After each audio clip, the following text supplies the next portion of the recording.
Well, Sean, it seems like the curse of the President's Trophy has struck again with the Boston Bruins being eliminated in 7 games against the Florida Panthers. There's been a lot of talk about this curse here and how it's actually not a great thing to win the President's Trophy. What are your thoughts, on this curse, and is it real or not? Well, my favorite, one of my favorite things to come out is as soon as a top team loses in the first round like this, one of the narratives that gets driven or the conversations that really sparks on social media is, well, now we need to change the playoff format. That and particularly the talk was coming out of Boston this week and everything like that. Now we need to change the playoff format. It's I laugh at it because it's talking out of both sides of the mouth. Like with hockey, with the sport, what is the reason that the first round of the playoffs are great, and why does everyone who loves this sport talks about, oh, well, the NHL playoffs are the first round of the NHL playoffs is the best round? It's the randomness. It is the randomness. It's not where it's the lack of, compared to the NBA playoffs. I don't have the numbers in front of me compared to the NBA playoffs, where, and I know this year there was an 8-over-1 in the NBA playoffs, but in general, you go into every NHL playoff series saying, okay, either team could win that series. And that's one of the reasons and one of the great things about the NHL playoffs, and that turns people who don't pay attention to hockey at all for 9 months of the year all of a sudden start paying attention in April and May and June. So it's pretty funny for me to see. It's something that we love about it, but then it becomes a problem at the same time. I don't see, like, the President's Trophy curse, I think, is kind of, it's winning the President's Trophy is not a bad thing from my perspective. You want to win more games than you lose. Now, if you want to get a little bit further, and I was looking this up before, there is something to be said, I guess, about the fact that four of the 5 greatest margin of victory, quote unquote, as in how many points did you finish ahead of the second place team in the regular season? 4 of the best 5 did not win the Stanley Cup, and the Bruins, obviously, they lost in the first round this year. The Bruins actually had the second largest margin of victory. Was the 95-96 Wings, and obviously I know a lot of people listening to this show will unfortunately remember that, or maybe we're just getting old and not many people remember that. But they didn't win the cup either, and the 2018-19 Lightning got swept. So the top 3 best team compared to their peers didn't win the cup, and I think that's where the curse talk, if you wanted to give any credence to it, is there. But at the end of the day, and I'm sure I'll let you speak here, at the end of the day, winning the President's Trophy is just as good as being second, and I don't know the exact numbers, but I laugh at the spot where it's like, okay, well, we don't want to be the best team in the league. I laugh at that a bit. It's a funny conundrum because, like, when you look at it at a whole, right, the President's Trophy has been awarded 37 times now. The team that's won the President's Trophy has won the Stanley Cup 8 times. But what's really changed is in the cap era. If you look prior to the cap era, the President's Trophy was awarded 19 times, and the team that won the President's Trophy won the Stanley Cup 6 times. You're basically batting 1 out of 3, there. That's a pretty good margin for the President's Trophy winner. Since the salary cap's been put into place, that's all sort of flipped. Now the President's Trophy's been awarded 18 times, and the winner has only won twice, being the 07-08 Wings and the 12-13 Blackhawks, which in that season, that's a shortened season due to the lockout. So you can even call into question there about how, the President's Trophy would have been impacted from not having to play that full regular season. And on the flip side, the team that's won the President's Trophy has lost in the first round 6 times now. So it's not so much that it's a bad thing, that it's an actual curse. I think, honestly, and you know this better than me being a soccer fan, it's just really what's prioritized in terms of like what is really the most valued trophy, right? Over here in North America, it's the championship trophy from the end of the playoffs. That's what's always prioritized. That's what's always been prioritized, and that won't change. But, in European soccer, there's actually a little bit of a prioritization of the regular season championship. And maybe that's weighted a little bit more, heavily when you're considering the greatness of some teams. And so I really think it's just down to perspective. Ultimately, you're right. It's never a bad thing to be the best team in the league, but hockey's sort of gone to show that in the cap era, there's not a lot of difference, if you will, over the course of a 7-game series. And as we talked about on the last episode, these teams start to learn each other. They start to understand their systems. They start to figure out what to do against one another. There's obviously the element of officiating that goes into it. It's just really hard to win 7 games, to win 4 out of 7 against any team now. And so it's a real challenge. And if you're looking at like a trend, right? Like and it's obviously this is going to go above and below the cap era, but if you're looking at a trend, the teams that have won the President's Trophy and won the Stanley Cup, their performance compared to their peers was one where they had to fight for that trophy. All with the exception of all with the exception of the 2002 Wings, who were considered one of the greatest teams in NHL history. They had a 15-point clearance on anyone else in the league. But the 99 Stars, 9-point margin they're the best team in the league by 9 points. That's a handful of games. The Wings in 07-08, 7 points. The Avalanche in 2001, 7 points. Go back to 94, the Rangers by 6 points. The 87 Oilers, 6 points. The Blackhawks in that shortened season, 5 points. The Flames in 89, going all the way back to the 80s, that's 2 points. It's the teams that have won the President's Trophy and won the Cup are the ones that still were playing for something late in the season. So if you're looking for like the area, it's something where, as crazy as it sounds, it's a human thing, and it's like I was talking to Dmitry Filipovich from the PDO cast about this earlier this week. It's the NHL playoffs are kind of like a test, right? Like you show up and you get a test, and many times the teams the study method for the teams that are coming in that have had to claw and fight their way in to the playoffs, the Florida Panthers, they got the practice test, right? They got the practice test. They knew exactly what they had to do. They messed up here on the practice test. They learned the issues, and then they were ready for the real test. The Bruins were the kid who was the straight A kid all the way through, never really had to study, and at the end of the day, he didn't even mess around with the practice test. And so then when they were caught off guard by this type of problem, we'll call it the Florida Panthers forecheck, they struggled. And I think it's that, like, when it comes to the President's Trophy, and it's one of the reasons that we probably should be talking more and more. And as Red Wings, as part of the Winged Wheel Podcast Nation, people will enjoy this. We should be talking more and more about how great that 2001, 2002 Wings team was, because they were so far ahead of everyone and passed both and didn't need practice tests to win the real test. It's good. It's fine to win the President's Trophy. The key is, are you getting those late season battles that actually prep you for the postseason? And I think that's kind of my takeaway from all of this, because there's it's a space where if you it's funny to see how it happens, but hockey's also random, and it's one of the reasons we love it, which is also one of the reasons that there's an entire show about this stuff, because hockey is random. We're trying to figure out where the sample size and the data to fit perfectly. And I think that's a good segue for our liner there, right? Without a doubt, it is. And with all of that being said, welcome to Expected by Whom, a podcast exploring the world of hockey through unique lenses, brought to you by the Wing Wheel Podcast. We know a lot of you tuning in are Red Wings fans, and the Wing Wheel Podcast is the biggest and best Detroit Red Wings show out there. Find the show wherever you listen to or watch your podcast, and go to wingwheelpodcast.com for more.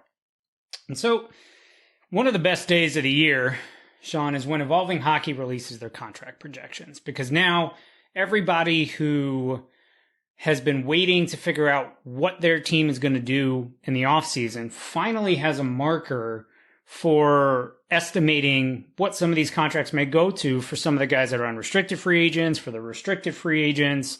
And it helps you sort of piece together, what a team may need to do this offseason, or how much they may need to spend, or what teams may be able to be targeted because they've got so many expensive free agents that they may not be able to keep them all.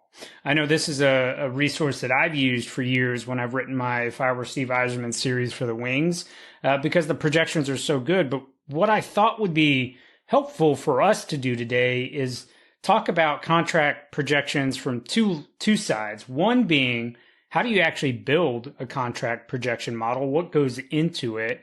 And then the human side, when we have the misses, when we have the contracts that maybe come in under or above expectation, what's going into those negotiations? What are some factors that we're not capturing? And, you having covered, the Stars, the Wings for years and having been on sort of both sides, have a unique perspective to be able to comment on that. So figure let's spend a little bit of time talking about contract projections. And I guess the way we can start this is I can give a breakdown of how Evolving Hockey has done their projections over the years, and sort of where this comes from. And so to start, I think the first contract projection models in hockey came courtesy of Matt Cain, who's now an analyst for the New Jersey Devils. And he started this, I think, back in 2018, 2017, prior to being hired by the Devils. And his projections were actually so good that TSN brought him on during free agency to actually have him in studio to talk about these projections. And since then, Evolving Hockey sort of picked up the mantle with Matt being hired. And so to start, the question that's attempted to be answered by these contract projection models is not how much should a player be paid. It's what will that player be paid on the market. And it's important to note that because those are two different questions, not necessarily how much a player should be paid, but what are people willing to pay for that specific player based on similar players in prior years. And so the way Evolving Hockey approaches this is they actually have two models.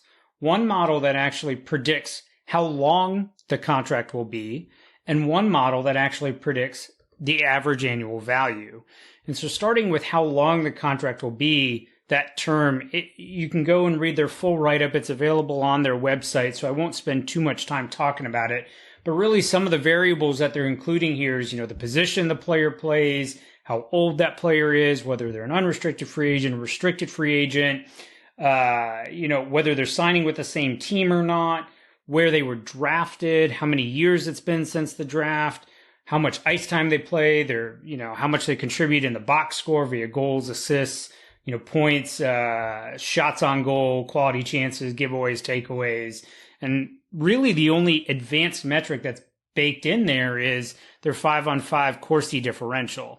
Other than that, this is actually very much based on traditional statistics because that's how contracts have typically been handed out. And so with their term aspect, that's what they're looking at when it comes to predicting that. And then the second piece being predicting the actual cap hit percentage. And from there, they're including the term that was generated by that first model, similar variables that I mentioned before. And the only other thing really being added in here being their penalty differential and dropping the Corsi. So this is very much based on traditional box score statistics that people are very much accustomed to seeing. And using those, they're actually able to predict with high degree of accuracy the likelihood that a player gets a contract of a certain length, as well as of a certain cap hit percentage. And over the years, you can go back and see how accurate they've been with their model and their testing. But in general, they tend to come within about $600,000 of mean average error for these contracts, which is quite impressive. It is. And it's something, too, where you look at it. It's such a great tool because one of the things that no one wants to admit in hockey media world or in their coverage and everything like that is everyone has a certain hyper focus. And while there are people who, even if someone covers the league completely, it's impossible to be a full blown expert on 32 NHL teams. It's not possible. Even the biggest insiders and everything like that, while they are breaking things down, the reason they rely on beat writers to figure out who is killing penalties and things like that is because it's just such a big world. And if you're covering an individual team, it's easy to live in your own little bubble and not and overvalue and superfluously say like, oh, this guy's going to get paid big, and just it's a feeling based off what you're seeing. I love when they come without the contract values because it's something where it allows you to, it helps us understand a little bit of the market and helps us get a better feeling for what is reality versus what is emotional feeling. And I think that's a big part of analytics too. That's a big part of whether it's in-game, whether it's long-term planning. A big part of that is how do you find the balance between emotional looking at the game and statistical data looking at the game. And so like for example, right now it's easy to go and we hear about this year's free agency class and we hear it's awful, it's bad, it's not great and everything like that. But that's really the terminology anyone uses until today, May 3rd, when all of a sudden you'll now see a bunch of stories and things like that where people will be like, oh, it's bad. I mean, they've got Patrick Kane is probably going to make this, like someone's going to throw it on the radio, right? You're going to hear someone throw it on the radio like, oh, Patrick Kane's probably going to make $7.615 million on a 5-year deal. That's going to get randomly thrown on the radio. I will now follow that up by saying that's according to Evolving Hockey's model, and I will say that right now. But you're going to start to hear a lot of that because this becomes the hidden tool in the bag that a lot of people start grabbing when they're trying to figure out, frankly, who's going where. I mean, just to give you an example of like. For obviously something like obviously I saw Tyler Bertuzzi play quite a bit this year in Detroit before the trade to Boston and everything like that. But it's something where, and I are always looking at Boston's cap situation. It was always like, okay, there's no way Bertuzzi's going to fit back in Boston. And then you see the projected number coming in, and I think they had him in at 5.5, just over $5.5 million for 4 years. Like, yep, there's no way he's fitting in Boston's cap situation. It's a great tool, and it's interesting to see because you and I hear it. It's interesting to see who cites their data on this as it comes out. It's just a fun game to play, I guess. Yeah, you're absolutely right. I mean, this is right now probably going to be the most widely used tool, especially as we get into free agency. And it's so important to cite your data. It's so important for those of you who are not subscribers to Evolving Hockey. I will give a huge plug to them because the work that they do on this is absolutely fantastic. Because if you didn't have access to this, the process by which you would go to derive kind of what an average player's value should be, and now you're thinking maybe putting on your agent hat and saying, okay, how am I going to sort of come up with an asking number here? It's heavily built on comps. What are comparable players that sign comparable contracts? That's often how those arbitration negotiations go when we talk about players that have arbitration rights. And same thing, in unrestricted free agency and restricted free agency, when you're signing those contracts, a lot of what you're able to ask for is heavily built on building those comp portfolios. And that's an exhausting task. And so to be able to take a model like Evolving Hockey's that can, do a lot of that for you and generate these numbers with a high degree of accuracy. And, I went to go back and just check to make sure my $600,000 mean average error was in the ballpark for last year. And they were actually a little better than that. They were about $500,000 for unrestricted free agents and $300,000 for restricted free agents, coming very, very close with their model. Again, that's a tremendous testament to the work that they've put in here. And so I'd highly encourage everybody to take a look at how they've generated their outputs. There's going to be some contracts that frankly don't make sense. And that's okay. We are going to have outliers. They had outliers last year. The John Klingberg deal, Klingberg got twice as much as people thought they were because he took a 1-year deal instead of the projected term that a lot of people were expecting. And similarly this year, there's guys like Alex Killorn who are, projected to have a 6-year deal. And that'll be very interesting. And then you're going to have the aspect of players wanting to stay with a similar team. So, we'll toss it back to Boston, a team I think a lot of us are hyper-focused on because of what they're going to do with their cap situation. They've only got 14 guys under contract for next season. They've got a lot of performance bonus money that they're going to have deal with, and they've got about 9 million or 10 million in cap space. And so now you're looking at them and going, all right, Patrice Bergeron's a free agent. Tyler Bertuzzi's a free agent. Jeremy Swayman's a free agent. Dmitry Orlov's a free agent. Like, these guys aren't all coming back. And so if they're not all coming back, what are you going to do? And that's a potential team that you can target there. And so I think it's really important to lay out, how these are all built and what goes into it, and not saying it's just a black box that's spitting out a number, but this is really a traditional stats-based model that's just taking all that information that normally would go into comps and then spitting out numbers in turn for us to be able to play around with this summer. Yeah, and this is very similar to, and now no team will ever give it to us, but teams do this themselves. Teams have capologists who do this themselves. Agents have their own agents do this themselves. So they're essentially doing in the public space what both sides of the table will be doing. Not come July 1st, some things have already happened. I mean, it was Marcus Johansson literally signed yesterday or 2 days ago, depending on if I can do my backwards tracking from the day people are listening to this to the time. So it's already happening. One of the things I love to be able to do with this, to go through, is you go through a list and you start to apply.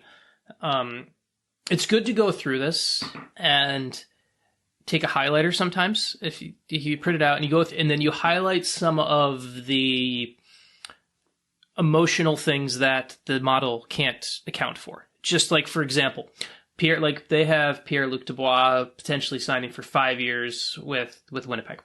Pierre-Luc Dubois has made it abundantly clear multiple times he wants to control his UFA status. He wants to be some. I mean, we all think Pierre-Luc Dubois already is forwarding his mail to Montreal.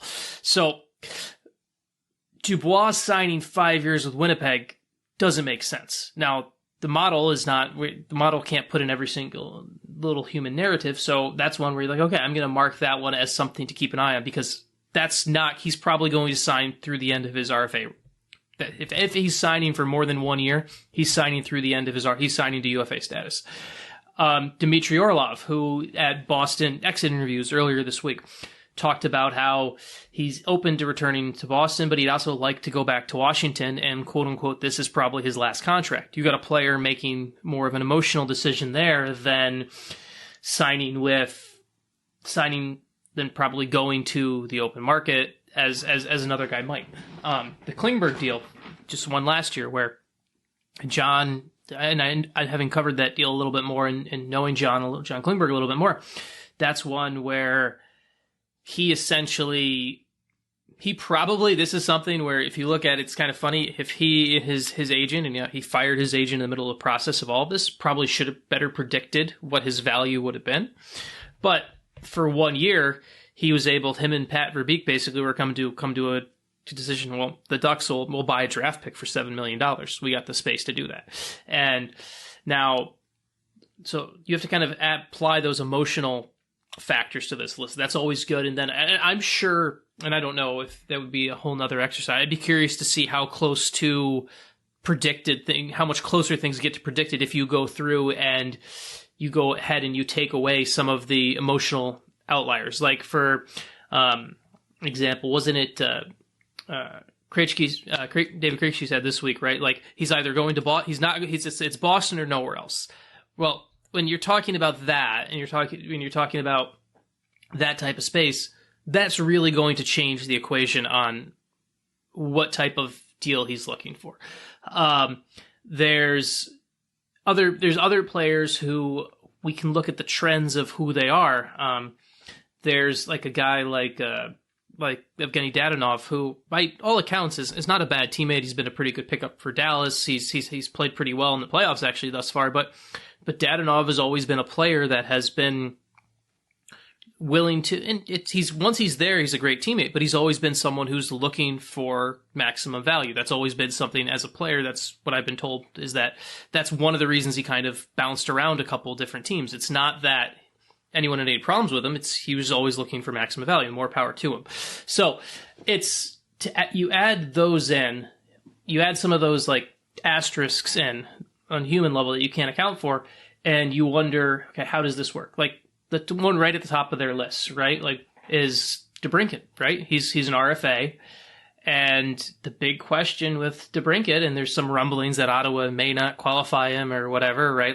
Which I don't think happens, but DeBrincat is going to be, does he want to commit to 8 years to Ottawa? Does Ottawa want to commit 8 years to him?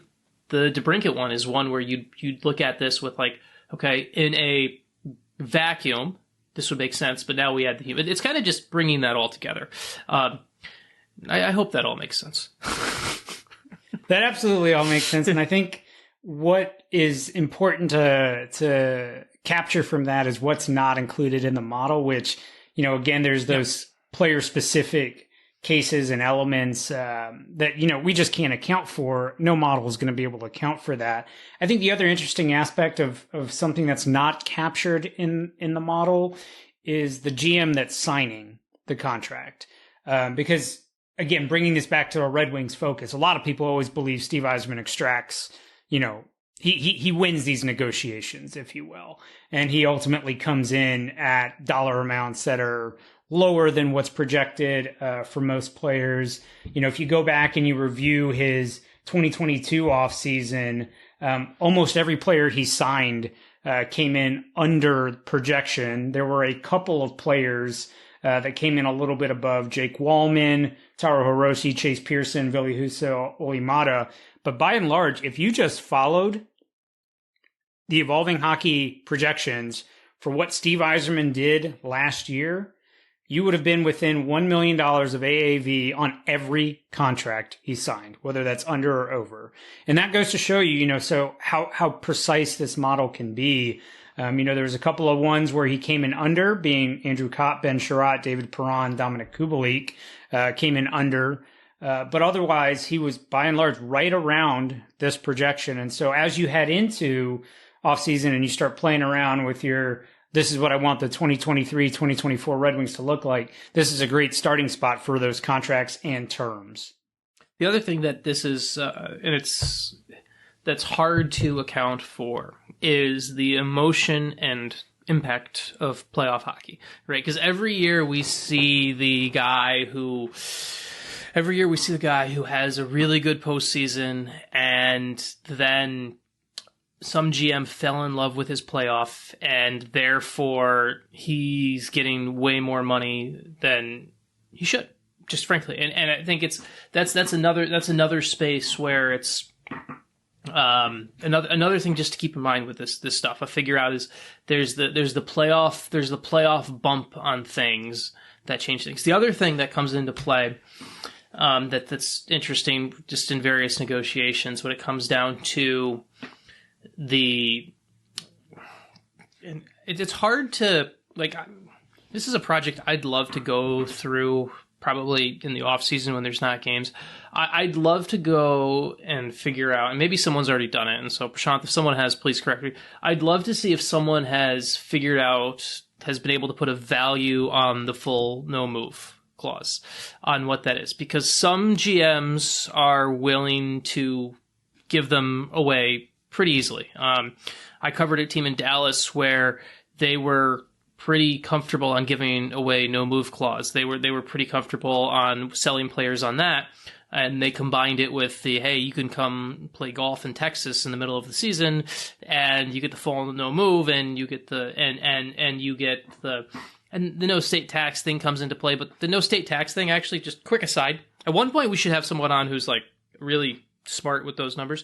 The no state tax thing is a big deal, but it's also not the end all be all that we sometimes make it out to be, because there's something called the jock tax, and every single time anyone plays in any other there's certain places where anytime any player comes to Detroit actually has its own. Detroit is one of the few cities that has an additional one where any player coming to play a game in Detroit is also getting taxed by the city of Detroit for that game. So when the Florida Panthers came to Detroit late in the regular season, Sergei Bobrovsky was paying city taxes to the city of Detroit for that game. So we should definitely have someone on at some point who can talk that stuff, because I think that'd be a great late June, July conversation. But the value of it, getting myself back, the value of the no move, the no trade. I would love to see, maybe someone's done it. I'd love to see someone can be like, hey, you know what? There's a GM who is working on the fringes and saving his you know what, is able to sell guys on a no move clause is worth $500,000, $500,000, $250,000, $250,000, whatever the number is, where all of a sudden that allows you to work within the fringes more to maybe find some of those other inefficiencies. And obviously it's risk versus reward. I would like to, I don't know if anyone's done that. If someone has, please let us know, or maybe you can let me know. If not, it's something I'd love to take a little bit deeper dive at. And that's one of the great things about this podcast. I keep giving myself projects now. Yeah, I mean, to my knowledge, nobody has been able to, well, I shouldn't say nobody has been able to my knowledge, no one has tried to quantify the no move and the no trade clause. And you're absolutely right. It's certainly a tool in the GM's pocket to potentially bring down average annual value for some of these players that they're signing. You know, Red Wings fans are very familiar. Ken Holland used the no trade clause extensively, whereas Steve Yzerman has not. And so it's kind of an interesting aspect and another thing to factor into these negotiations. And it's also something that's not factored into the evolving hockey model, because they're not projecting whether or not a player will get that.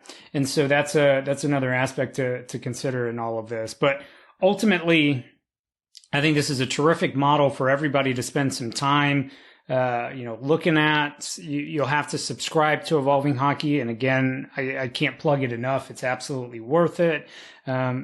Just to be able to plan out your off season and, hey, hit us with your best teams that you can create. If you're the Red Wings, and we'll see what you can do there. One of the nice things is you can even adjust the salary cap. So, you can go ahead and start thinking about what the Moritz Seider extension looks like, what the Lucas Raymond extension looks like, as these are going to be two of the biggest things for Steve Yzerman to knock off starting July 1st. So, keep a close eye on this, keep a close eye on the players that sign, and check back in with Evolving Hockey in August to see their annual recap of how well they did. And as always, they're quite good at this. And so with all of that being said, we'll transition over to the first in our series here, being the Ask the Builders, or basically let's peel behind the black box here and take a look at some of these one number models. And so to do that, we brought on Dom Luszczyszyn from The Athletic to talk a little bit about game score value added, and or GSVA, as some of you may know, and help kind of tear down some of the barriers and challenges that people go when they're using that. And as always, if you'd like to support our show, subscribe to the Wing Wheel Podcast on Patreon. That's patreon.com/Wingwheel Podcasts. By subscribing, you're not only unlocking more great benefits like Wing Wheel Podcast's exclusive Discord, which has an Expected by Whom dedicated channel, bonus episodes, and more. You're also supporting us as we're a part of the Wing Wheel Podcast Content Network. With that being said, let's turn it over to Dom to chat a little bit about game score value added. Well, the first part of the curse appears to finally be over. The Toronto Maple Leafs have won a round, something we can finally say in the age of social media. And so, naturally speaking, we have to bring on Dom, who every year gets ripped apart for the favoritism of his Leafs and his models. But this year, he's right. And his Leafs have actually advanced to a round. So, Dom, I want to give you some time and opportunity to reflect, to gloat on this, to enjoy what it's like to be in the second round of the playoffs. It feels phenomenal. It feels like a weight has been lifted off of me. The last time the Leafs won a playoff round, I was, oh my God, let's do some math here, 11 years old, and I'm 30 now. So it's been a long time coming.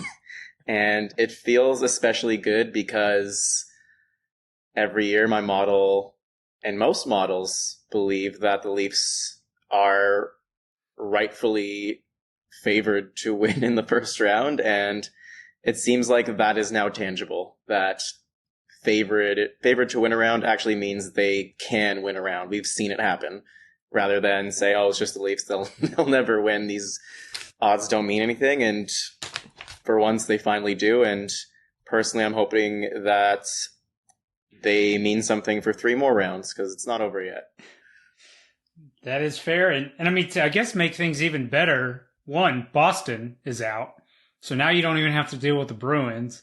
But then 2, this was an atypical Leaf series where they actually got outplayed largely at 5-on-5 and still somehow managed to come back, win 3 games on the road, 3 overtime games. Incredible stuff. So that's enough about the Leafs. I can only say so much. I can only say so many nice things about the Leafs. I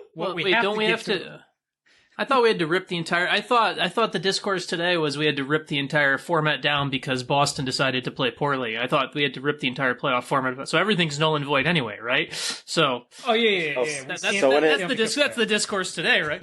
Yeah. When it affects the Leafs, yes, it's okay. When it affects the Bruins, it's a huge problem. I don't know. It's always been a huge problem. It still is. That's just playoff hockey for you. I think a lot of people underestimated the Florida Panthers, who I think finished 3 expected goals worse than Boston this year. And obviously you want to take into account that Boston greatly outscored expectations and Florida absolutely did not. But they weren't as far apart as some people, I think, believe. I think Florida's a lot better than your typical wildcard team. And I mean, it shouldn't have been that hard to give them credit. They won the President's Trophy last year and they added a superstar. So I don't know. Well, I think we have to throw it back to the iconic Sarah Sivian line. Everyone's always talking about how this affects the Leafs, but how do the Leafs affect me? I think that's what we have to think about here. So all that being said, let's set that aside because the real reason we're bringing you on here, Dom, is we're starting our sort of intro to the model builders and going behind the scenes of some of the prominent public hockey models. Yours, obviously, one of the most prominent and year after year, one of the most accurate. And so let's talk a little bit about game score value added, or GSVA. As everyone knows, you can, again, find this all on The Athletic. Tom keeps it running updated weekly throughout the season. You can download his spreadsheets. So nice, so accessible, great to work with. And so what I wanted to get us started with here is, as simply as you can you explain your game score value added model and how it potentially differs from other public player valuation models? I think I guess I'll start with what it is, which is basically a linear weight model, which in easy terms is you take a bunch of stats and you weight them accordingly. I found the weights. I think I started with how frequent they became, and then I altered it as I became smarter to how predictive each stat should be. But the general idea is that we like when a player scores points. We like when a player drives play. We want to combine those things in a way that makes sense. And that's basically the entire gist of it. I wanted to combine a player's production, how often they score, how many assists they get, with how often they are in the right parts of the ice, whether they're outchancing opponents and whether they're outscoring opponents as well. And I think one of the big differences between my model and others is that I don't shy away from using goals. I think a lot of people really lean on expected goals, and you gotta ask, expected by whom in this day and age where goal scoring is up and it seems like teams are a lot smarter of how to get the best chances. And I think that goes sort of away from what public expected goals models can really measure, where teams are better at finding value outside of just shot location, off the rush, and rebounds and all that stuff. So I do use points, which I think I can't think of another model that does use points. I think that is, they use goals and they use finishing, and I think Micah uses some level of assists in terms of setting, but I think a lot of people for the longest time did ignore points, which I think is one of the most valuable things we still have. It's obviously archaic, but if you massage the data a bit, it can be incredibly useful to know who was the last person to touch the puck before it went in net, who was the last person before that, who was the last person before that, because for forwards, as much as we love expected goals, the goals that actually go in are generally more important. I don't think a lot of people value it that way, and I do. And recently with goal scoring going up, it's turned into a thing where it's the same for defensemen with goals against. And I think one of the best examples I had of that this year is how the Devils used John Marino and Jonas Siegenthaler, where Marino was not as good by expected goals against, but was always a little better at limiting how many expected goals actually go in, where Jonas Siegenthaler was sort of the opposite. And I think before scoring went up, that would have been a bit of a ludicrous thing to really consider because goals were so random. But as scoring has gone up and as data has become so prominent in front offices, I think there's shot value that some defenders can limit that public expected goals models don't do as well of a job as sort of measuring. And I think ignoring the goals that actually happen is a mistake. So to dial it back real quick, because this is something we made this own mistake when we started this. We started getting really into interesting topics right away, and we never really, that's why our entire episode 3 was all 101. So to pull it back real quick, for you, when you built this model, and maybe the question has changed, but what's the question your model is attempting to answer? And is it still the same? Is it the same one from the beginning? Has it changed? What's the question that this is the answer to, or that you've been working to solve? I feel like it creates and answers a lot of questions. I think the first starting point from this was game score, and the idea was, how good was this player tonight?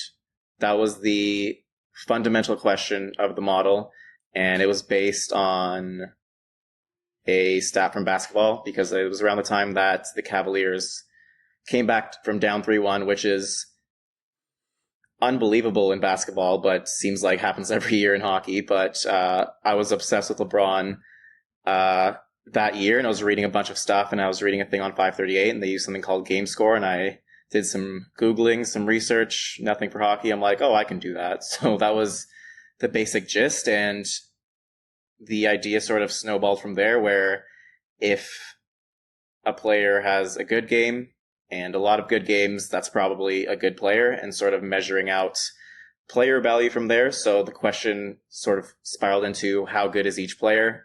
And based on how good each player is, how good is each team? And based on how good each team is, what are their chances of doing anything this season, whether that's get 100 points, make the playoffs, win a round, or win the cup?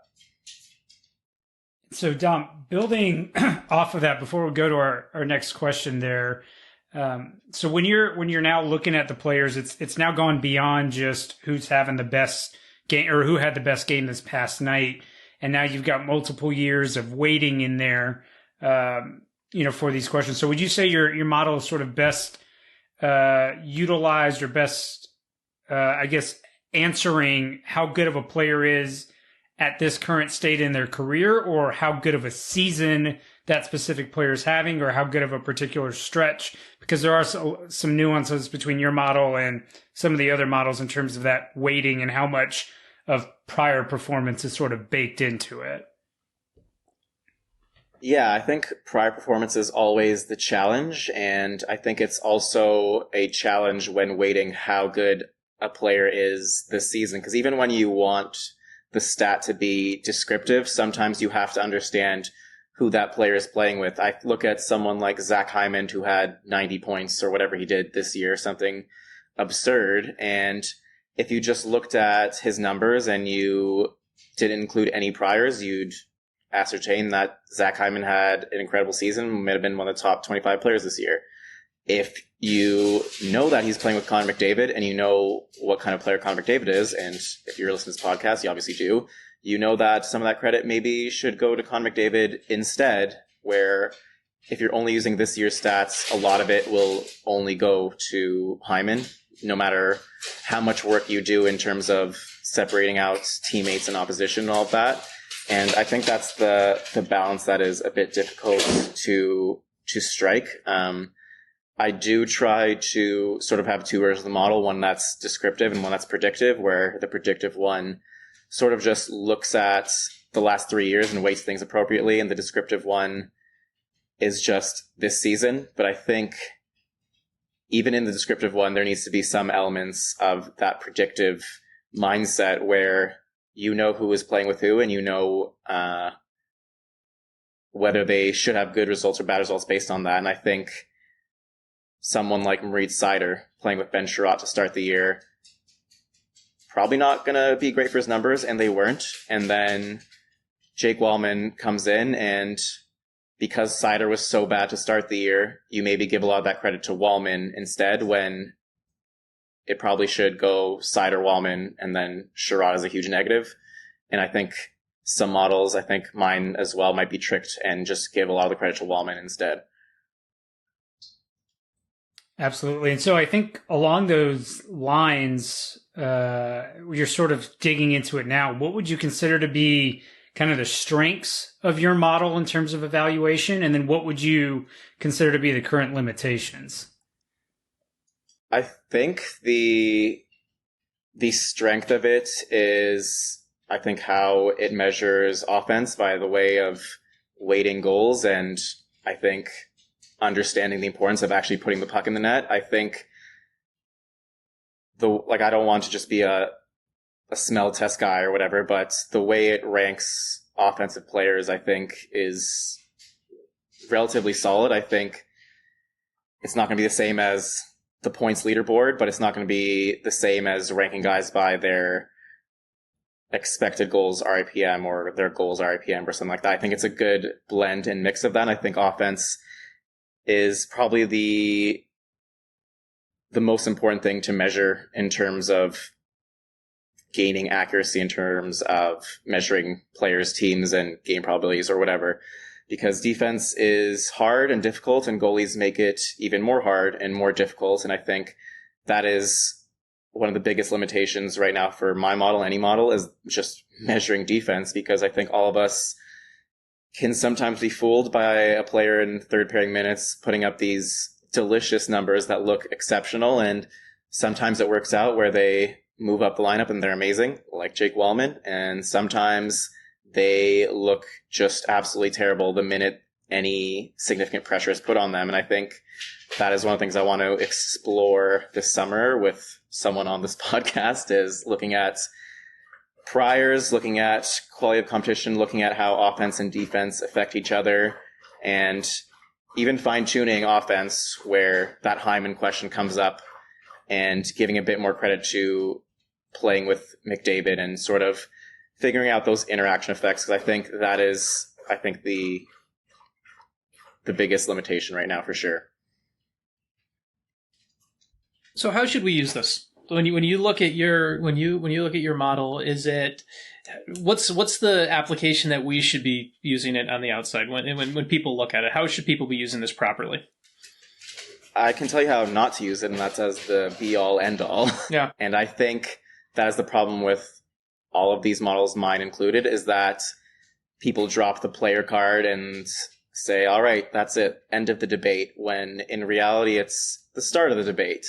I think one of the best applications I personally have is at the start of every year, me, Sean Gentili, Corey Pronman, and now Shayna Goldman look at the top 100 players in the league, and we start with the model and we sort of discuss what we like about the order, what we don't, whether players should move up or down. We look at Corey Schneider's tracking data and think, okay, this guy does all these individual things that maybe aren't reflected. Maybe we should move him up.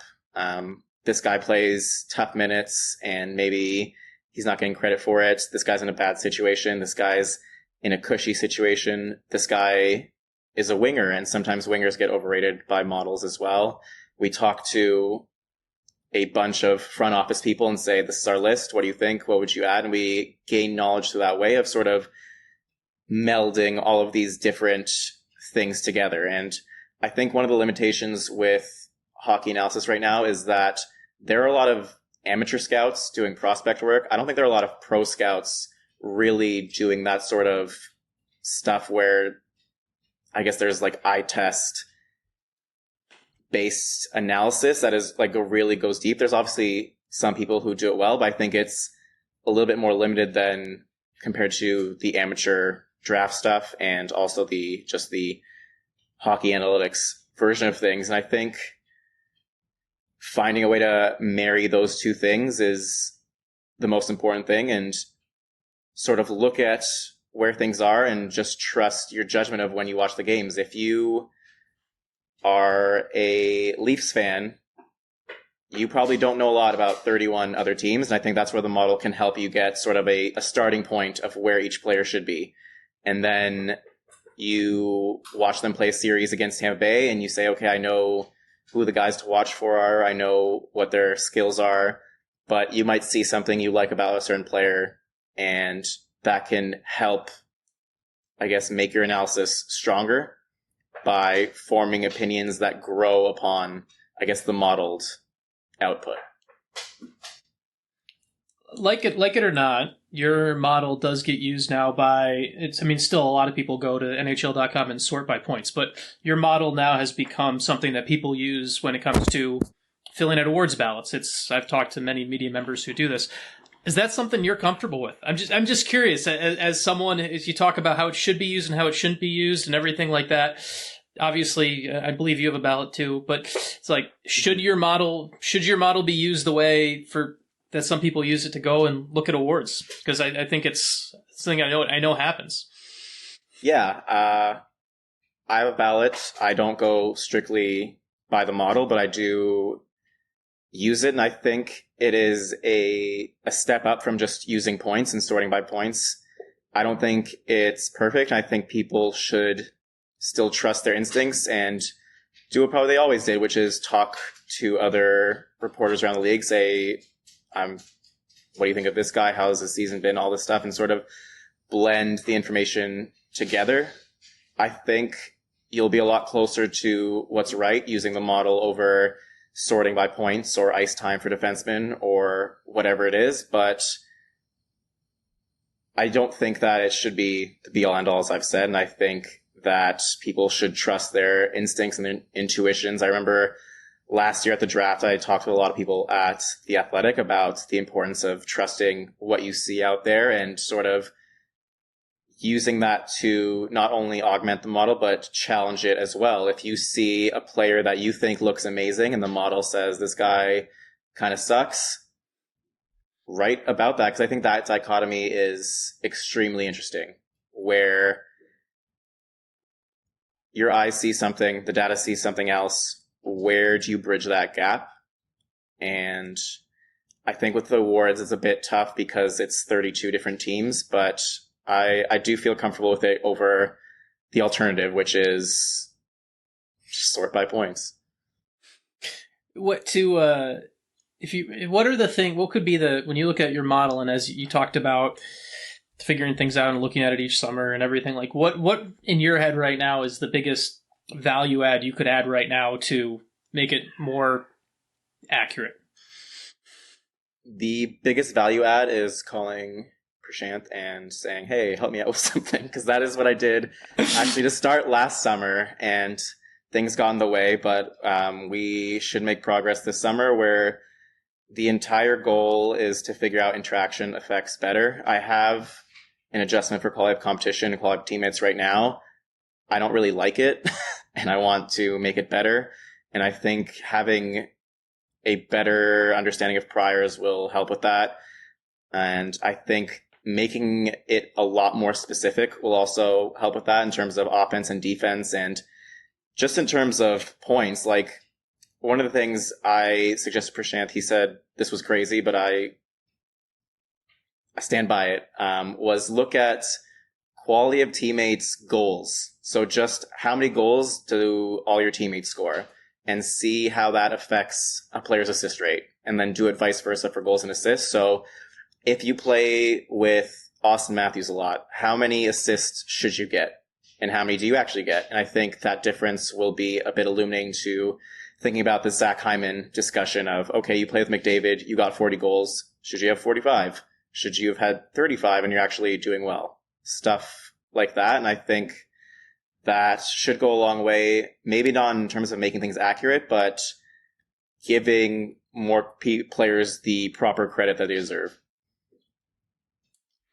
Are there any pieces of data you don't currently have access to that you wish you did, that you think would be the biggest sort of things to add in? You know, things like tracking data, player movement, things along those lines. Is there anything you sort of view as maybe that missing puzzle piece that you wish you had to be able to plug in?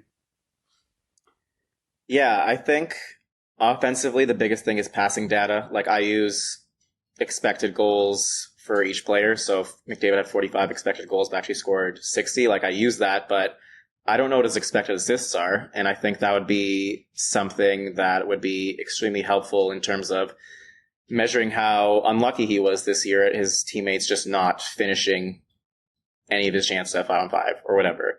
I think it'd be nice to have more individualized aspects of the puck in terms of like carrying the puck in, all that stuff, zone exits, all those things. But I think the biggest gains can be made defensively, and I'm not sure what I would want or how I would use it, but just like how players are positioned, how they're playing off the puck, their ability to block passes, their ability to get into lanes, all that stuff. I don't know how it would work in my model or any model, but I think it'd be helpful to answering a lot of defensive questions. I think that is sort of the issue with understanding hockey right now, is that defense is very hard, and that makes goaltending even harder and more volatile, and all those things play a role in how, I guess, accurate we can be.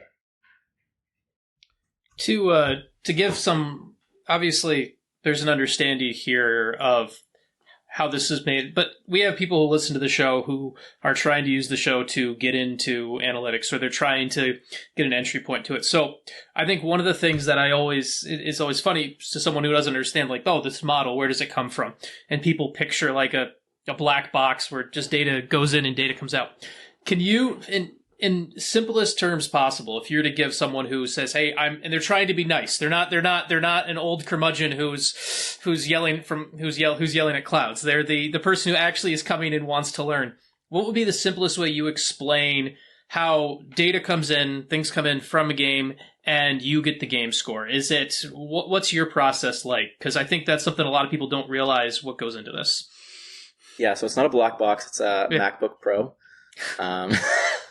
And I've actually sent Prashanth the spreadsheets before, and he yelled at me. They were like, I said that my model is basically a bunch of like gum and used paper and tied up with rubber bands together. It's just very haphazard. I don't have any like programming know-how, so it was a bunch of, okay, I need this. So I just made different spreadsheets, and I sort of combined it all together into one. And this year, when I updated my model to sort of separate out offense and defense, I made a point of putting it all into one spreadsheet. So the basic idea is I go to evolvinghockey.com every morning, great website. I get the 7 spreadsheets that I need to sort of gather the data for the model, and then I copy and paste them, and then the spreadsheet does the rest based on the formulas that I've already created for game score and game score value added and offensive rating and defensive rating and all of that. So most formulas are written about and online. It's just finding a weight for each thing, and the spreadsheet sort of just does the rest. Do you keep you don't keep the formula completely secret? Like what's the one, does the play, you hear like stories of like restaurant, like brands and stuff, like keeping the original recipe like secret on like a piece of paper and delivered across the country. Like, there's nothing like that here. There are some secret elements, especially after last year. I noticed how often the market shifted based on my game probabilities, and that's part of the reason why I stopped publishing my game probabilities, on top of just the stress and pressure of having people bet their money and have it all be placed onto my shoulders. So that was a bit tough, but it was also just a matter of not wanting to lose whatever edge I believed I had and keeping that private. But in terms of the actual formula itself, like, it's pretty reproducible. I've changed some of the weights for like the 5-on-5 stuff this year just to give more credence to goals for forwards and goals against for defense. And that part I've kept under wraps, but the basic premise is a weight for goals, weight for assists, weight for expected goals, all of that. And that is public. I think one of the things that's private is how much I weight each season. That is not hard to do. Like, anyone can do that themselves, but that's not something I publish. So getting GSVA for a season isn't hard. I think getting projected GSVA would take a bit of work from someone else, but it's not out of line based on what's publicly out there. Do you ever have any conversations? Teams ever reach out to you about using your data?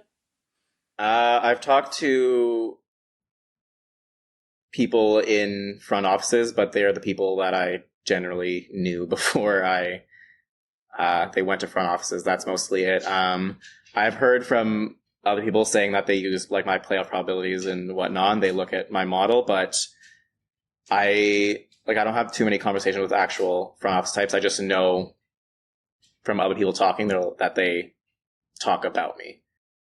Yeah, Dom, I'm glad you brought up the spreadsheet.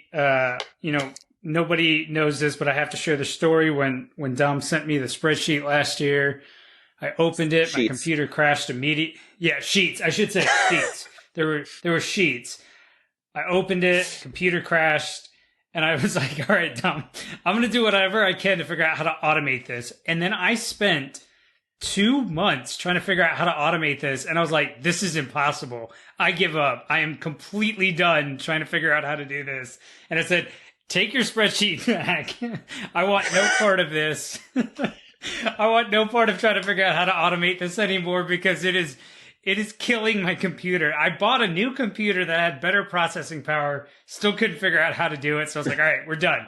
We're done trying to figure out how to automate it. So for those of you that don't know, Dom is the hardest working person because his process is unbelievable, and I still can't believe that he does this consistently. So please, every time you see his data and use his data, make sure you are citing him for it, thanking him for it, because the effort with which he goes to get it is unbelievable relative to anything you can imagine.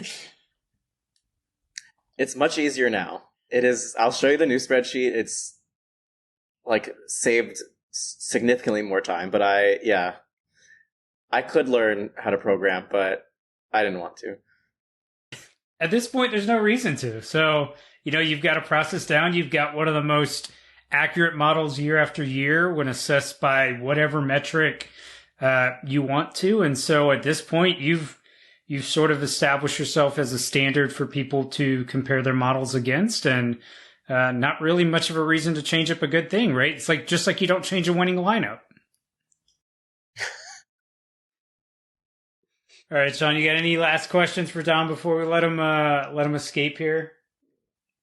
No, just the first time we've had we haven't had many guests. First time we've had a guest that came from the comfort of their kitchen. So I was curious at how often the crock pot actually comes down and what the last, I keep looking at the crock pot above the shoulder and was wondering if that actually gets used often or it's just decorative. So, but that's not important. I make two things, ribs and pulled pork.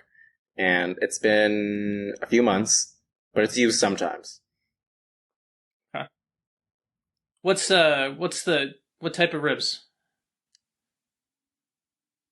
Ribs? I don't. Baby back ribs? I don't know. Oh. I don't. Oh man, you're talking to someone from North Carolina and someone who's from Texas. Like, I literally you gotta know your ribs. Baby back ribs crock pot, and it's pork. I don't know. What do you want from me, man? I mean, look, we got baby back ribs, we got spare ribs, we got St. Louis cut. Like, we gotta walk through all the different types of ribs here. Then you got your Texas style, going pepper and salt. Oh, post oak on the smoker. Yeah. Yeah. You had me after two, and then you lost me. Well, what we'll do is at some point we'll have you come down here and we'll do some barbecuing and we'll enjoy some hockey and we'll enjoy all of the fun things, that we can teach you about Southern cooking. Yeah, I would love to. Yeah, do some ribs on the smoker. We'll teach them the 3-2-1 method. We'll get it going. Sounds exciting. 3-2-1. Sounds like a plan. I'm ready. Yeah, 3-2-1 method with a Texas crutch. You got to know all of that, right? So, anyways, Sean, we appreciate you taking the time to join us today to talk about the actual important stuff. Game score value added. Less important would be, barbecue, ribs, things like that. But we'll get to that at another time. So again, thanks so much for taking the time to join us. And, we'll definitely have you back on after we make some updates this summer. Yeah, definitely. We can talk about all the things we've done and more rib chat. Sounds like a plan. Exactly, over ribs. All right, Dom, we'll appreciate you taking the time, and thanks everybody for joining us for this interview. Thanks to Dom for us coming on and spending some time talking about game score value added. I know everyone will greatly benefit from being able to get that deeper dive into that model. And again, this is the first in our series of kind of peeling back the layers of the models that are out there. We will be having on the other model builders over the course of the summer to share a little bit more insight about what goes into their model, how they feel it should best be used. And so we thank Dom for being the first one to join us and do that for us. So shifting gears, we started the show by talking about free agency and contract projections, but we've got a really important event that's going to happen prior to that. And for Red Wings fans, this is critically important as we project the team's future. It's going to be the NHL draft, and we're going to have that coming up. But before that, we also have a lottery reveal that we need to talk about. And so as everyone's kind of gearing up for the lottery and gearing up for the NHL draft, people are starting to finalize their lists. We just had the conclusion of the U18 Worlds, which is kind of the last major event that happens prior to the draft and really the last time that we're going to see any significant movement. And so with that being said, I decided to create a little app that people can check out.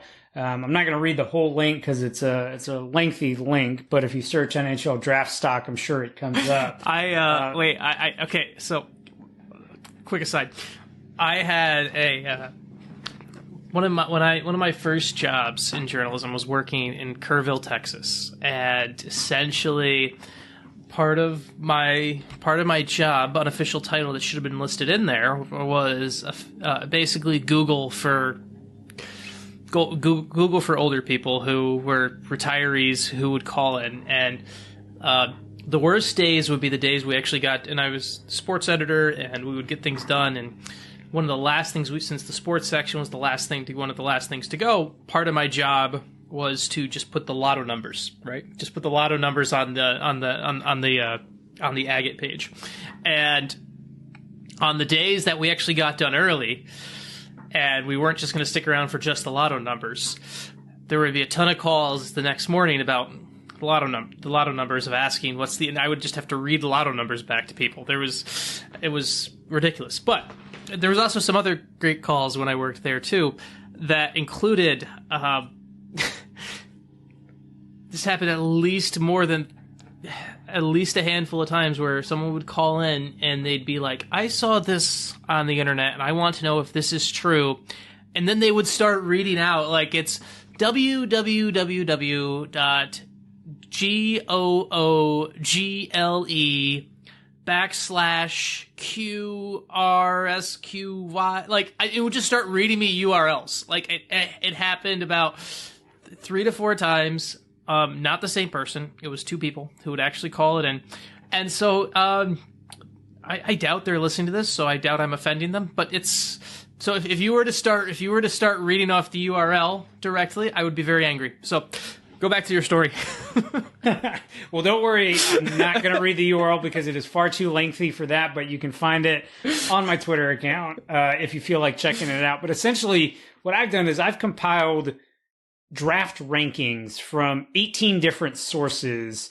The 18 sources I picked were ones that are either outlets that have historically compiled rankings or prominent independent evaluators of talent. And I've taken their lists, and actually what we can do is by plotting where they rank these players over the course of the season. So generally the first rankings on a draft year will come out about 1 year prior. So we're talking about July 2022, all the way up until the time of the draft. We can actually see how a player's draft stock changes. And there are certain critical points. We know the World Junior Championships are always a big one in December. The U18s are always a big one. And then on top of that, kind of how a player progresses through their regular season and their playoffs. Those all offer opportunities for, a player to rise and fall. So that's been taken care of. I put together that. We've right now got 48 different draft rankings in there over the course of a year, and I'll continue to add them as I see them come in. But it'll be a great opportunity for folks to kind of check out who's going to be available in the range once the draft lottery finalizes. We all know the Red Wings are picking first overall with taking Connor Bedard. So it'll mostly be what the Wings are going to do at 17 or 18, depending on if Florida can make the conference finals.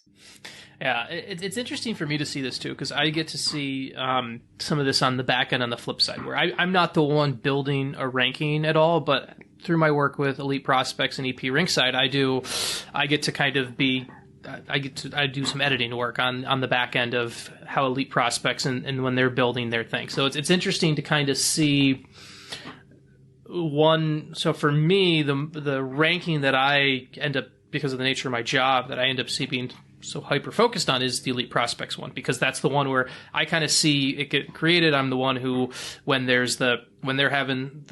have the scout meeting and they're bringing all their ideas to the table and they're going back and forth and stuff like that, I'm kind of the fly on the wall and the one who kind of helps put it all together. So I actually love looking at this, because it's interesting to be able to pull back and look at the consensus and look at where things are and how things go, and where it's great for, like, you go through and a guy like I'm gonna pull up one right now because who's interesting to me from here. Like, you go through and you have where's his name?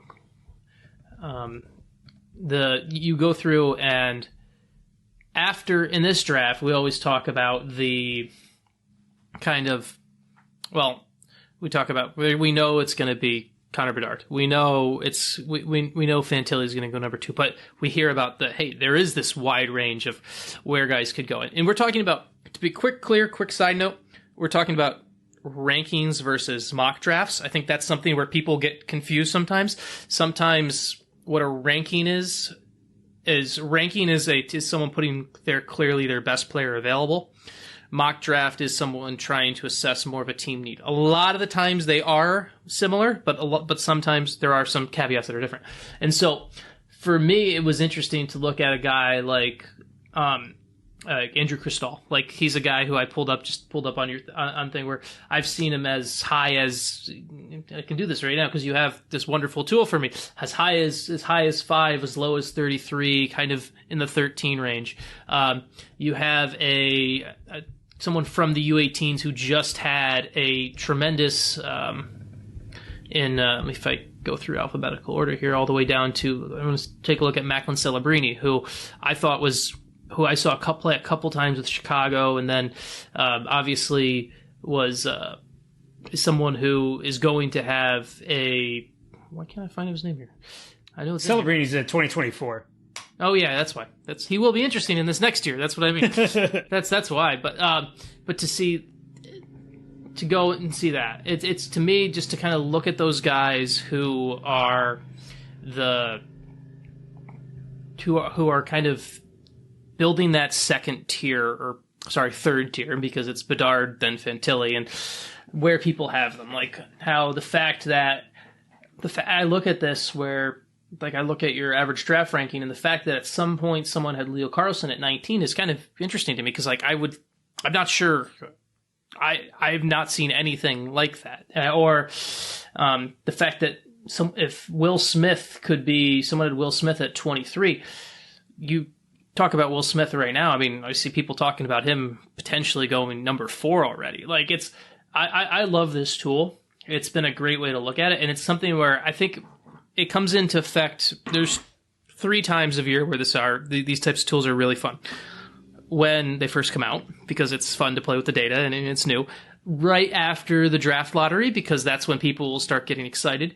And then in the post-op, after a team goes through and gets drafted, it's something where I think this is the type of tool where you could try to use this as a reporter or a writer to try to provide context. Where if you look at let's see, go to a player chart. Let's go to Zach Benson. So like we go to a Zach Benson, who you kind of look at his stock, and if you were to take this and you'd be like, okay, I can see some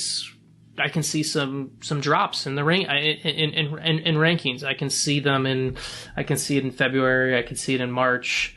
I can see it in May. I can use that as a tool, as a writer, and as a storyteller to go and like, okay, what happened here?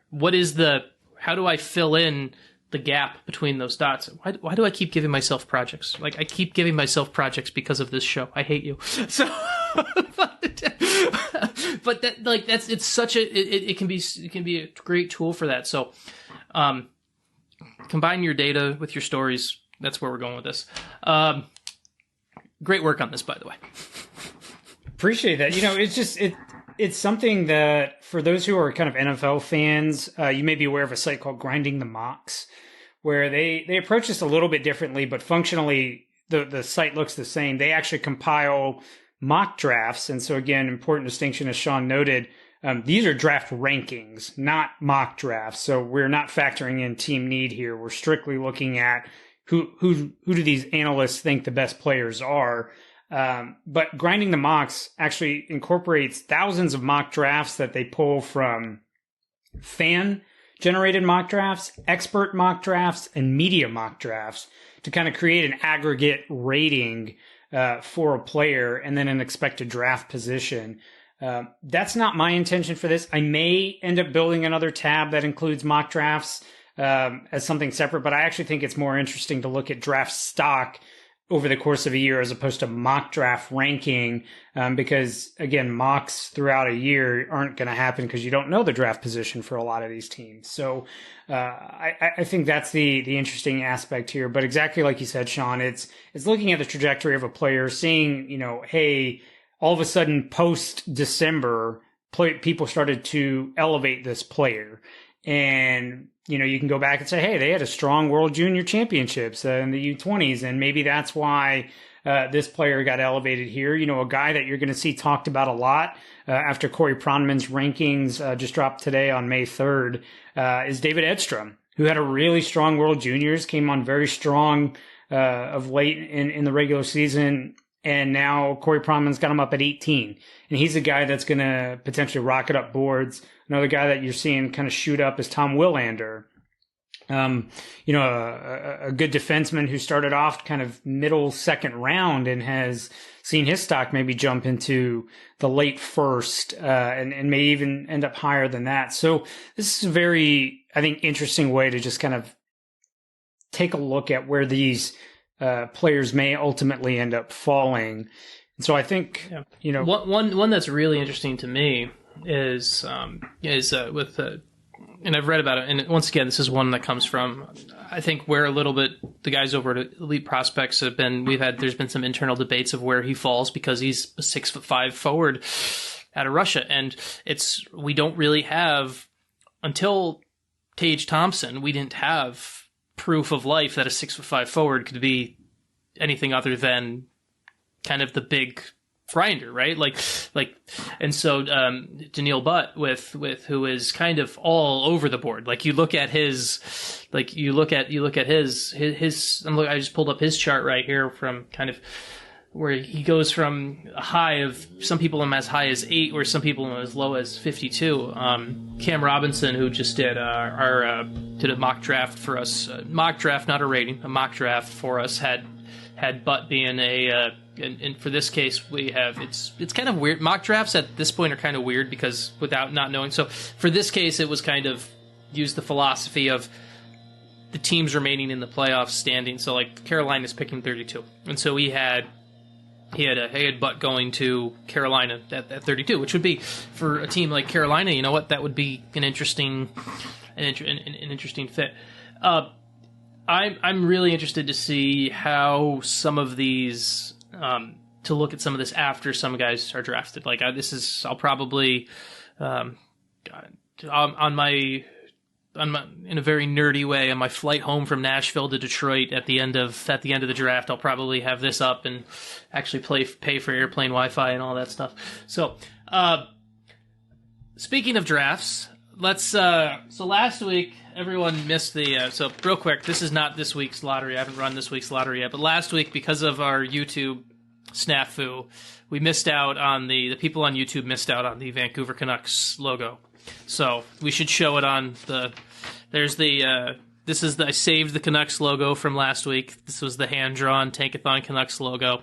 This was the Coyotes Kachina from 2 weeks ago. This will be our last drawn logo today as we run the simulator and see where we go. So let me get my pens and everything out, and let's hit the button. Once again, this exercise goes, I'm hitting the sim lottery once, hitting the button once, and I will attempt to draw the logo for the final reveal as we go through the board.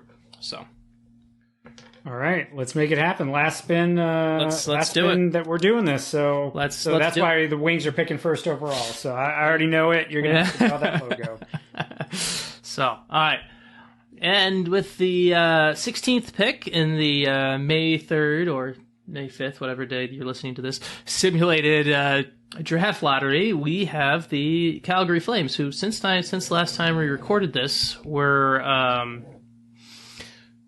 actually fired their GM. But I thought that him staying was part of the job, of the reason that they actually fired their head coach. But I thought him staying was actually part of, I don't know. That's weird. Anywho. The Flames are picking 16. We got the Nashville Predators at 15. The Pittsburgh Penguins at 14. The Buffalo Sabres at 13. The Coyotes picking 12, which is a pick that used to originally belonged to Ottawa. The Vancouver Canucks picking at 11. The St. Louis Blues at number 10. And first good news of the draft lottery, the Washington Capitals are picking at number 9.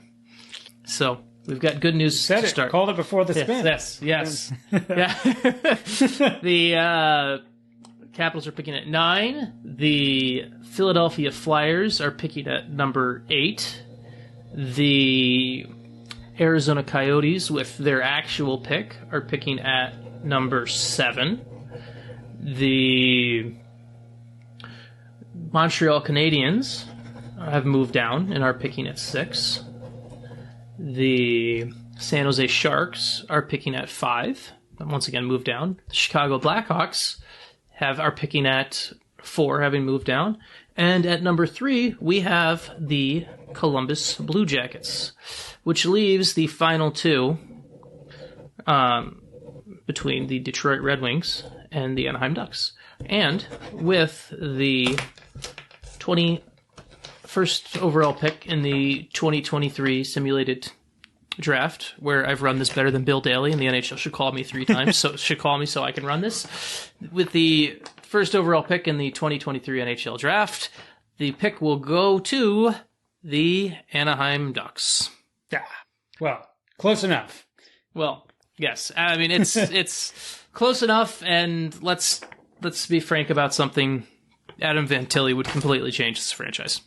Completely change the Red Wings. Yeah. Without a doubt. I mean, Adam Fantilli, is not a consolation prize in this draft. Adam Fantilli would be the first overall pick in about every draft going back to the Jack Hughes draft in 2019. I mean, he is that good. He's a heck of a competitor, and you're going to be listening to this on May 5th, but if you go back to May 3rd, Max Bultman put out a great article on the Athletic Detroit talking about how Fantilli or Bedard would completely change the Red Wings franchise. And, Fantilli absolutely would. He's a high-end center, very fierce competitors, got good size, can basically do everything on the ice. Ultimately would be, close to one of the 5 best players the Wings have had in the last 20 years, is what I'm going to say there, when you're putting him up there. So he would be franchise changing and the first overall pick going to the Ducks, meaning Connor Bedard going out west. That's not a bad thing for Detroit. So definitely a good spin here. Yeah, we've had good spins here from a Detroit perspective. We've had Bedard going to Arizona and Vancouver, and now Anaheim. And on Fantilli, like, I watched him play a couple times in person over at Michigan, over in Ann Arbor, and he's a stud. He's legit. He's going to what he did as a freshman in college hockey. It's kind of funny to, like, you look at, and now he didn't have not that like, you can't take anything away from Bedard at all. Not even try that. But the fact is, it's interesting to see by playing college hockey, he played 36 games. He didn't get the chance to, and he had 65 points in 36 games. So he still had that, but like, he didn't have the opportunity to score 100 points. He didn't have with the route he went.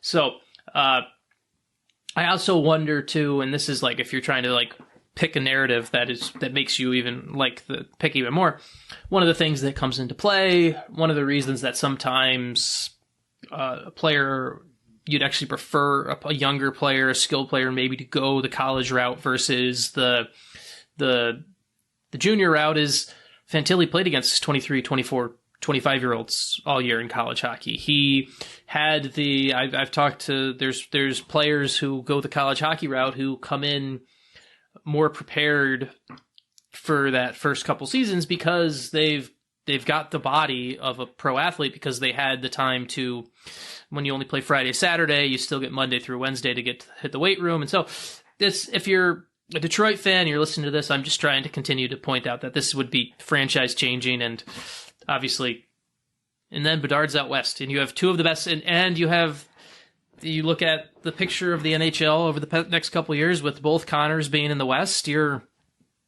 pretty happy with that. So yeah, cannot complain. So, definitely the spin Wings fans are hoping to see. It would be well deserved after years and years of poor lottery luck, to get Fantilli at a time when the Wings are trying to swing upwards.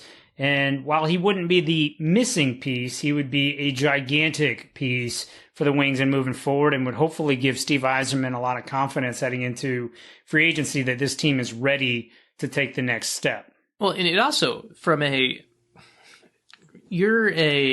especially Detroit, I mean, I don't think Yzerman's having issues. I think he's a really good salesman. I think he does a really good job of selling guys to come to Detroit already. But you bring in Fantilli, you have him for 3 years on an ELC deal, and you have a space where the cap is going to elevate. Cap's going to elevate soon. It becomes a much easier sell. I think Yzerman's already a good salesman. He's already good at getting guys to commit to his plan, even though he doesn't like to divulge exactly what it is. But I think it's another piece where, if you're one of the teams who, I mean, obviously when Bedard, it's 100%. But like, I think the 2 teams that pick first and second, who win the lottery next week, for real, all of a sudden have one of the greatest recruiting ships ever for, hey, come here, you can get paid we can pay you a little bit more while we're paying this guy on his ELC, sign a 3-year deal that coincides with that. Let's see what happens. So, yeah. And from the Wings perspective, now you're running the University of Michigan as your center depth. It's a heck of a selling point for fans, for free agents. To bring 3 three guys. To have your centers really be three guys from the University of Michigan and Larkin, Fantilli, and Kopp.